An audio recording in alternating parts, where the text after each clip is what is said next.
দিদি, মাঝরাতে চুপি চুপি ওই ঘরে যাওয়ার ব্যাখ্যা সত্যি আমার কাছে নেই রে ছোট।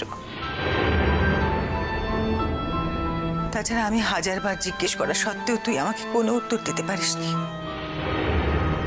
দিদি, আপনি অন্তত আমারে ভুল বুঝছেন না। তাহলে তাহলে এখনো কেন বলছিস না?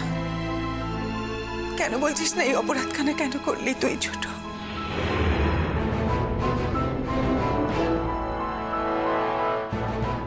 আমি এতবার জিজ্ঞেস করা সত্ত্বেও কেন কেন বললি না ছোট যে তুই এই অপরাধখানা কেন করলি? আর আমি অতবার নিষেধ করা সত্ত্বেও আবার তুই লোকটার সঙ্গে কথা বললি কেন বললি ছোট? কথা কওনের প্রয়োজন ছিল তাই।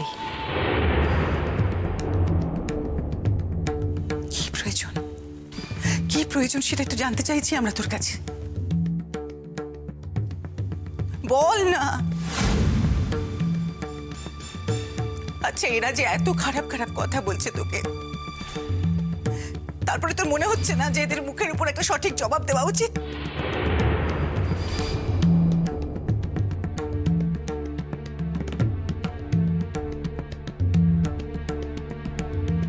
রাজেশ্বরী, যারা এসেছিল তারা কারা? আমি চিনি না।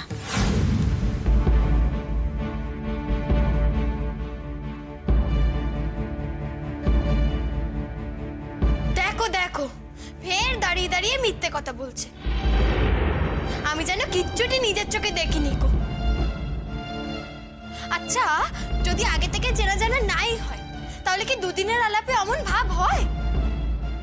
তার জন্য লুকিয়ে লুকিয়ে খাবার নিয়ে যাওয়া, আর সে চলে যাওয়ার সময় কি কান্নাকাটি কেন? দাঁড়াও, কথার উত্তর না দিয়ে যাইতে পারবে না তুমি। তারা কি তোমার বাবের বাসার পরিচয়ের কেউ?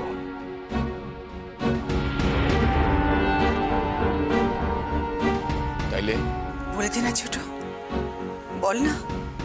দেখ, একটাই তো কথা, কেন তুই লুকিয়ে লুকিয়ে তার সাথে মাঝরাতে দেখা করতে গেলি? কেন তুই দরজা বন্ধ করে লোকটাকে খাওয়াতে গেলি? বল না, একটাই তো কথা। আমি আর আপনাদের কোনো প্রশ্নের উত্তর দিতে পারুম না দিদি।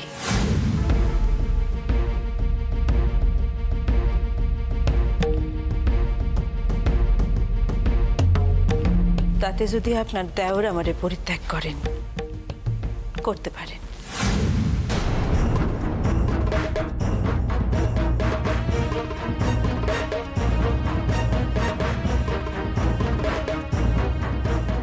তাতে যদি দাদা আমার এই বাসা থেকে ঘাড় ধাক্কা দিয়ে বাইর করে দেন, তাও দিতে পারেন।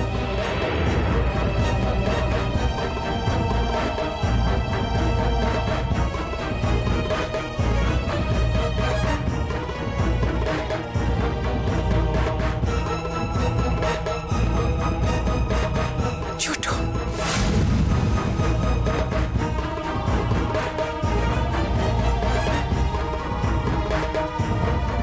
ও আর কি কথা বলবে?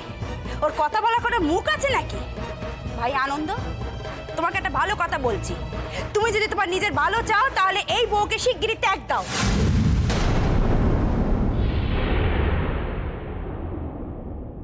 ঠাকুরজি, তোমাকে আরেকটা কথা স্পষ্ট করে বলে দিচ্ছি আমি। এরপরে যদি ওই বউ রান্নাঘরে ঢোকে তাহলে আমি কিন্তু অন্য পথ দেখব।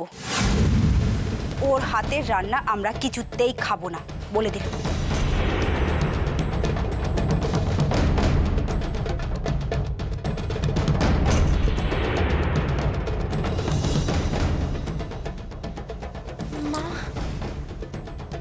ময়না,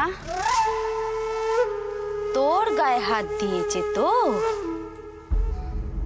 দেখ না, দেখ না আমি কি করি। ওই বউকে যদি এই বাড়ি ছাড়া না করতে পেরেছি তো আমার নামও পার্বতী না। হ্যাঁ, কাঁদিস না।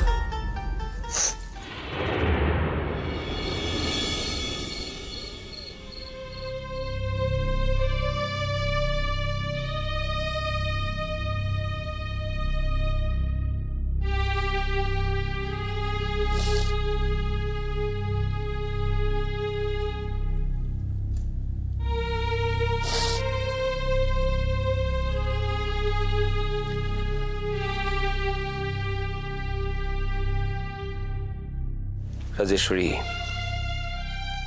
একটা কোথাও খুব বড় গন্ডগোল হইতেছে, আর তার লেগেই সকলে তোমারে ভুল বুঝতেছে। কিন্তু তুমি তাগরে এই ভুল বোঝার সুযোগ কেন কইরা দিতেছ রাজেশ্বরী? কি হয়েছে তুমি আমার নিকট খুইলা কত? আমি তোমার স্বামী, যে কথা তুমি অন্য কাউরে কইতে পারতেছো না সে কথা তুমি আমারে কও। কও না রাজেশ্বরী।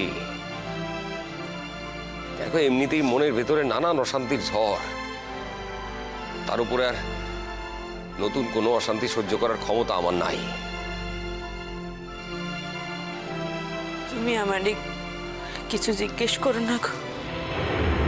তার মানে আমি তোমারে কিছু কইতে পারুম না। কেন পারবে না? আমি না তোমার স্বামী? তুমি কি আমার উপরে প্রতিশোধ নাও? কি এর প্রতিশোধ?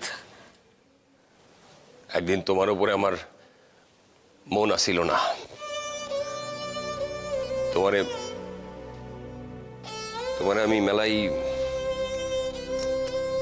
অবজ্ঞা করছি, অনেক চোখের জল ফালাইছো তুমি, তার লিগে কি তুমি আমার উপরে প্রতিশোধ নাও? না গো, আমি তোমার উপর কোনো প্রতিশোধ লই নাই।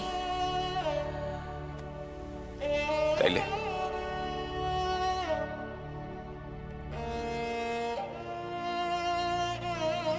আমি তোমারে কিছু কইতে পারুম না।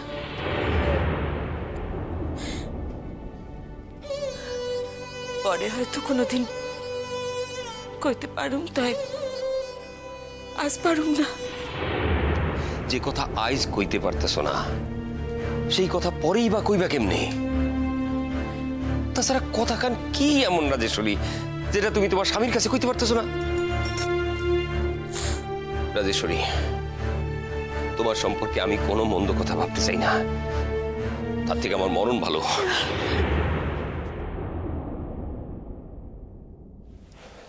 তুমি মধ্যরাইতে যার ঘরে যাইতা সে কে?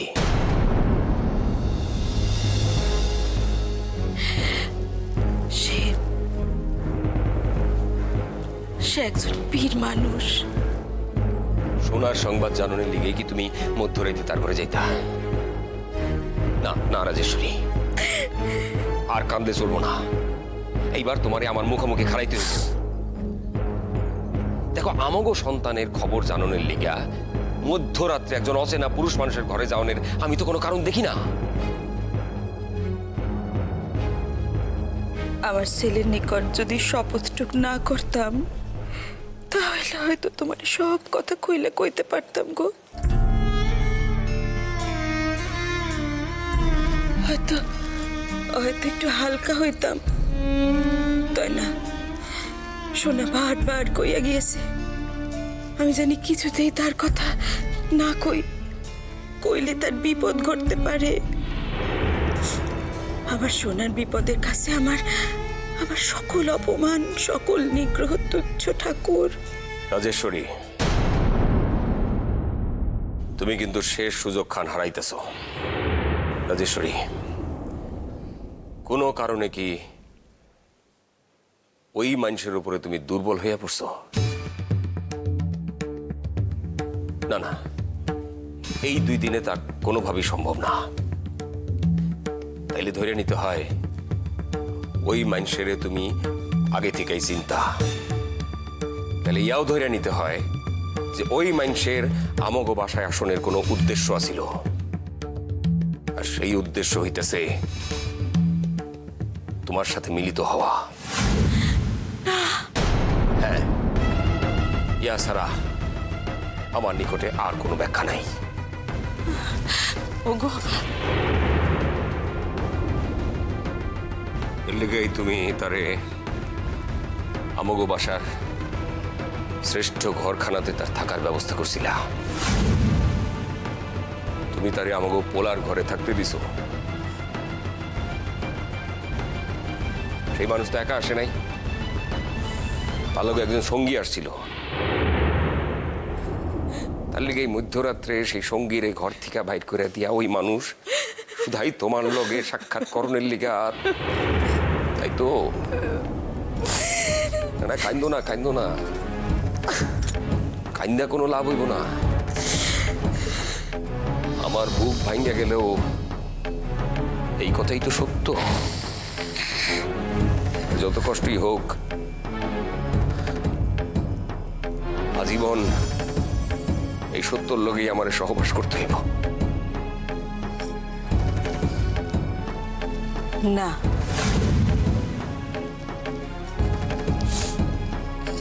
তা তোমার আর করতে হইব না। হাসতেছ কেন? একদিন না একদিন আসবই, যেই দিন তুমি আসল কথা খান জানতে পারবা। যা একদিন জানতে পারুম তা আজ জানতে পারতাছি না কেন রাজেশ্বরী।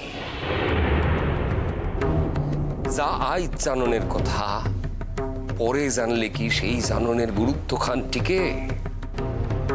তুমি কেন বুঝতে পারতাছো না রাজেশ্বরী যে আইজ আমি জল তেষ্টায় মরে যাইতাছি, অথচ তুমি আমারে কইতাছো 1 বছর পরে তুমি আমারে তিষ্টার পানিও দিবা। ততদিন তো আমার পরাণ খানি বাঁচবো না রাজেশ্বরী। তাও তাও আমার কিছুই করণের নাই গো। আমি তোমারে কিছুই কইতে পারুম না আজ। আর কারণ তোমার কাছে তোমার স্বামীর থেকেও বড় কিছু আছে। তুমি কইতে পারবা না কারণ তোমার কনের কিছু নাই। যা সকলে দেখছে, যা সকলে কইতাছে সেই সত্য, আর কিছু না। তার লিগেই তুমি আজ কিছু কইতে পারতাছো না। দুনিয়া আমারে ভুল বুঝুক, তুমি আমারে ভুল বুঝো না গো। তাইলে তাইলে আমার যাওনের কোনো জায়গা থাকবো না। তাহলে রাইত হয়েছে রাজেশ্বরী, শুয়া পড়ো। তুমি তোমার কি মনে হয় আমার চোখে ঘুম আসা সম্ভব? ঘুম আসার কথা। কই যাও? বাইরে। না, দোহাই তোমার, যাইও না। আমারে আটকানোর কোনো অধিকার তোমার নাই রাজেশ্বরী। তুমি সকল অধিকার হারাইছো।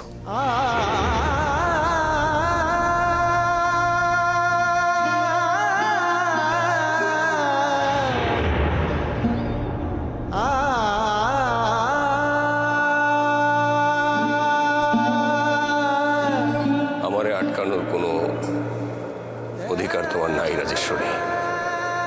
তুমি সকল অধিকার হারাইছো, তুমি সকল অধিকার হারাইছো।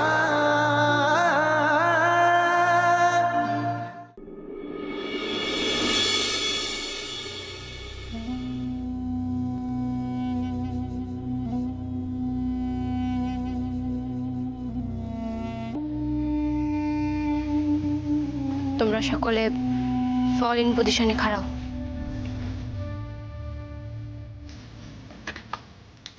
এবার যে যার অস্ত্র পরীক্ষা করে এলো। এইবার বরং এই কথাটা জিজ্ঞাসা করে এলো, যদি পাল্টা আক্রমণ আসে তাহলে বাসনের যে পদগুলো কওয়া হয়েছে সে সকলের মনে আছে কিনা? হ্যাঁ, কত? আমি তো তোমাকে পরপর 5-7খানা পথ খুঁজছিলাম। থানার উল্টা দিকে একখান পুকুর আছে, প্রয়োজন হইলে সেই পুকুরে ডুইবা থাকতে হইব। থানার পিস দুয়ার দিয়ে বাইরেতে পারলেই একখান মাজার, ওই মাজারে আমগো মানুষ অপেক্ষা করব। সেই অবধি যাওয়ার সুযোগ করে লইতে হইব। গুলি চালাইতে গিয়া কার্তুজ শেষ হইয়া গেলে কোনো প্রকারে তাগো হাতে আত্মসমর্পণ করুন না। থানার ভিতরে একখান বাথরুম আছে, দরকার হইলে সেই বাথরুমের ভিতরে আশ্রয় লইতে হইব। আর আমার নিকট খবর আছে যে যারা আমাকে সাহায্য করতে আসতেছেন তারা ধুতিয়ে ফতে পড়ে আসবো। আর রফিকুল ইসলাম আসবো ছত্রবেশে। রফিকুল ইসলামের সাংকেতিক ভাষা হইল আমার বাংলা। কইলে বুঝতে হইব যে রফিকুল ইসলাম বা তার দলের লোক। তাগো নিকটে সাহায্য প্রার্থনা করা যায়।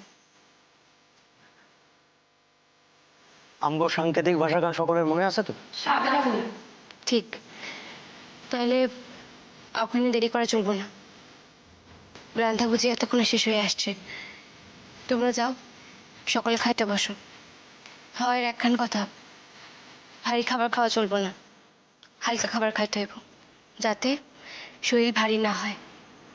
ইমতিয়াজ ভাই, আসলে আপনি যান, সকালে লইয়া খাইতে যান। তুমিও চলো। না, একসাথে যাওয়ার পূর্বে আমি কিছু খাইতে পারবো না। কিছু না খাইলে শরীরে শক্তি সঞ্চয় করবা কি কইরা? আমার মনে যে শক্তি আছে সেই যথেষ্ট। এই কাম খান সফলকরণের উপর আমার অনেক কিছু নির্ভর করতেছে। এরা তো আমাকে সকলেরই নির্ভর করতেছে। আপনাকে সকলের থেকে অধিক আমার। এই মৌখালিতে মেলা দুষ্ট লোক বাস করে, যা করে আমি চিনি। তা করে উৎখাত করতে না পারলে বিপদ আছে। আমগরে আর 10 মিনিটের ভিতর কিন্তু বাইর হইতে হইব সুলেখা। আর সকালবেলায় কাউখান ঘুরে আসছিলেন তো? হ্যাঁ, তোমারে কওয়া হয় নাই। গাঁওখান বড় নিস্তব্ধ হয়ে আছে, পথে ঘাটে মানুষজন নাই। সকলেই প্রতীক্ষা করে আছে সাংঘাতিক কিছু ঘটনের। 2 দিন আগে নাকি খান সেনারা রাজাকারগো সহযোগিতায় এই গায়ের মেলা বাসার বৌমা হাতে তুলে লইয়া গেছে। পরের সংবাদখান তুমি জানো না সুলেখা? কি সংবাদ ইমতিয়াজ ভাই? জাগরে তুইলা লইয়া গেছিল, জাগরে আবার অর্ধনগ্ন অবস্থায় তাগো বাসার সামনে ফেলাইয়া থইয়া গেছে।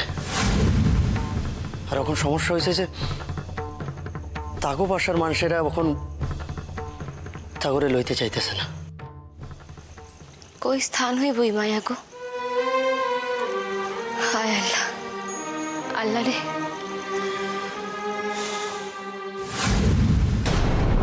বাইরে কার জানি পায়ের আওয়াজ শোনা যাইতেছে। তোমরা তাড়াতাড়ি ভিতরে যাও।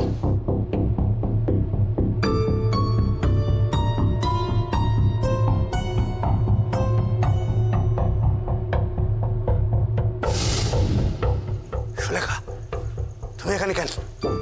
তোমার তো সম্মুখে থাকুনের কথা না। তুমি কেন দলনেত্রী? তুমি বিপদে পড়লে সমগ্র দলখান বিপদে পড়বো। সামলানোর লেগে আমি তো আসছি নাকি? যাও ভিতরে যাও। ইমতিয়াজ, তুমিও যাও। তুমি না সুলেখার সহযোগী, যাও তুমি ভিতরে যাও।